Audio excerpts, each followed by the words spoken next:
Ce premier raid hydravion Latéco Air, comme tout raid Latéco Air, le but c'est l'aérien pour relier les hommes. Donc c'était un petit peu le cas. Et au travers de l'hydravion, c'était relier aussi les hommes et faire revivre un peu les lignes Latéco Air. Il y a un symbole très fort justement parce qu'on est parti de Biscarrosse avec un citoyen de Biscarrosse qui nous a donné une enveloppe avec une lettre et il nous a dit voilà, cette lettre c'est pour ma famille à Marseille et j'aimerais que vous la rameniez à Marseille. Et donc dans toutes les escales qu'on passe, on fait signer cette lettre et c'est un super symbole et c'est vraiment ça, relier les hommes, quoi. Donc sur les escales, en fait, donc on est parti de Biscarrosse, on s'est posé près de Toulouse, deux endroits à Toulouse, Carbone avec la retenue du Mancier et ensuite Saint-Ferréol près de Revel. Aujourd'hui nous sommes à Saint-Laurent-de-la-Salanque, demain on sera à Marseille. Voilà, on va se poser aussi dans le Vieux-Port.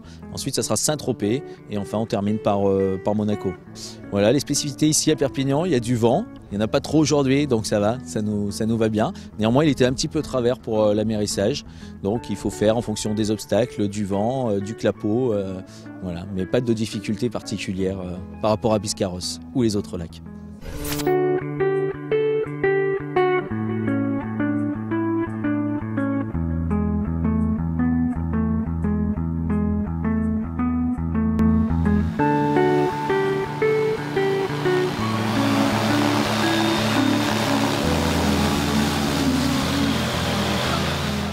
Je suis pilote privé, je suis originaire de la région lyonnaise, j'habite la région de Perpignan depuis 3-4 ans, donc je trouve assez sympathique de faire une manifestation comme celle-ci, notamment avec des hydravions, surtout qu'en France, l'hydraviation ne peut pas se faire partout où on peut plus se poser sur les rivières, on peut plus se poser sur les lacs, il y a beaucoup de contraintes.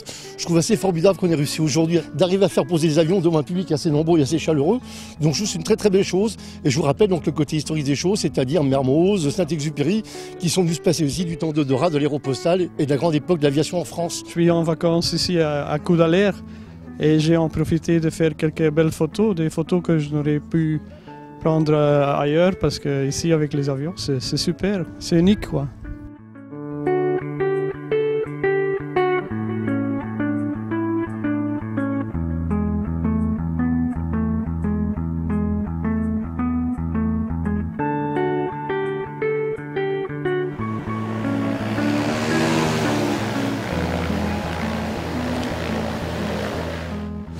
Donc pour aujourd'hui, voilà, les avions viennent d'arriver, la manifestation s'est très bien passée, l'accueil était très chaleureux par les communes de Saint-Laurent et du Barcarès, chez qui on est évidemment, donc ça il faut le souligner, et c'est grâce justement à cette entente des deux communes qu'on a pu réaliser ce projet, sinon c'était impossible de le faire, compte tenu de la difficulté que nous avions sur les eaux de Saint-Laurent, de la proximité de la base militaire, qui est un site hyper protégé.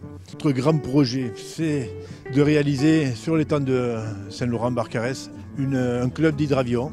C'est un projet que l'on caresse depuis bien une quinzaine d'années, donc on espère que l'an prochain il y aura un nouveau raid, un peu plus grand, avec beaucoup de monde et des hydravions qui seront basés sur place.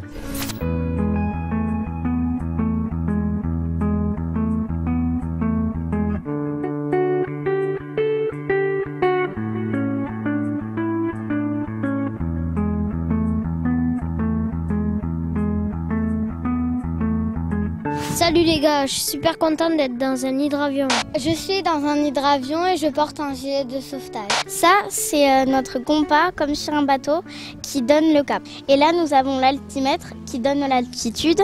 Pour piloter l'avion, il y a un manche à balai. Cet hydravion est un amphibie, ça veut dire qu'il va sur terre et sur mer. Quand je tire dessus, ça le fait monter et quand je pousse dessus, ça le fait descendre. C'est la première fois qu'on voit des hydravions posés sur la plage, c'est vraiment super. Ouais.